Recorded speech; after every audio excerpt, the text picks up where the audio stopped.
नमस्कार दोस्तों, आज की कहानी है देवरानी जेठानी।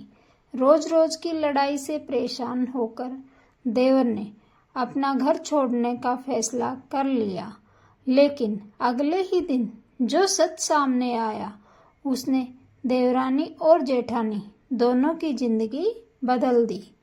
एक गांव में राम स्वरूप जी का खुशहाल संयुक्त परिवार रहता था।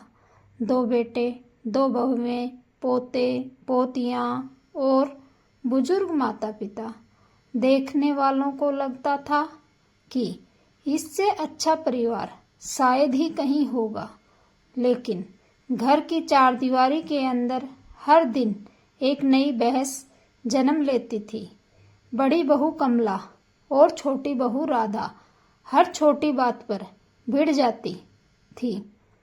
कभी रसोई को लेकर, कभी सफाई को लेकर, कभी बच्चों की पढ़ाई को लेकर। दोनों को लगता था कि वही सही है और दूसरी हमेशा गलत। सुबह की शुरुआत बहस से होती और रात तानों के साथ खत्म होती। बच्चे सहम कर एक कोने में बैठ जाते। सास ससुर चुपचाप सब देखते रहते। दोनों भाई भी समझाते समझाते थक चुके थे। एक दिन जेठानी ने गुस्से में कहा, अब मैं इस घर में राधा के साथ नहीं रह सकती। देवरानी ने भी जवाब दिया, मुझे भी कोई शौक नहीं है रोज आपकी बातें सुनने का। यह बात इतनी बढ़ गई कि छोटे बेटे मोहन ने अपने पिता से कहा, बाबूजी, मैं अलग घर लेकर चला जाता हूँ, शायद तभी सबको शांति मिले। राम स्वरूप जी ने कुछ नहीं कहा। उन्होंने सिर्फ इतना कहा, ठीक है बेटा, लेकिन जाने से पहले कल शाम 1 घंटे के लिए सब लोग आंगन में बैठेंगे। अगले दिन शाम को पूरा परिवार इकट्ठा हुआ। राम स्वरूप जी 2 लकड़ियों के गट्ठर लेकर आए। उन्होंने पहले एक एक लकड़ी सबको दी और कहा, इसे तोड़ो। सबने आसानी से तोड़ दी। फिर उन्होंने बंधा हुआ लकड़ियों का गट्ठर दिया और कहा, अब इसे तोड़ो। बहुत कोशिश की, लेकिन कोई नहीं तोड़ पाया। राम स्वरूप जी बोले, अलग अलग रहोगे तो छोटी सी बात भी तुम्हें तोड़ देगी, साथ रहोगे तो बड़ी से बड़ी मुश्किल भी कुछ नहीं बिगाड़ पाएगी।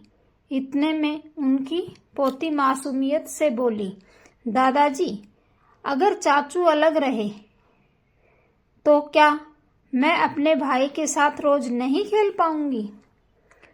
उस एक सवाल ने सबको चुप कर दिया।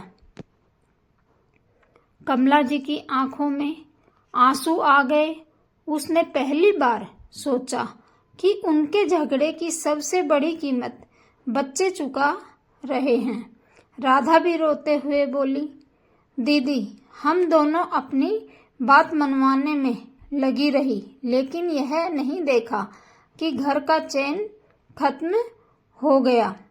कमला उठी, राधा के पास गई और उसका हाथ पकड़कर बोली, अगर तुम तैयार हो तो आज से हम फिर से नई शुरुआत करते हैं। राधा ने बिना देर किए उसे गले लगा लिया। दोनों भाइयों के चेहरे पर मुस्कान लौट आई। सास ससुर की आंखें खुशी से भर गई। उस दिन के बाद घर में एक नियम बना, कोई भी बात गुस्से में नहीं होगी। अगर मतभेद होगा तो पहले शांत होकर बैठेंगे, फिर मिलकर समाधान निकालेंगे।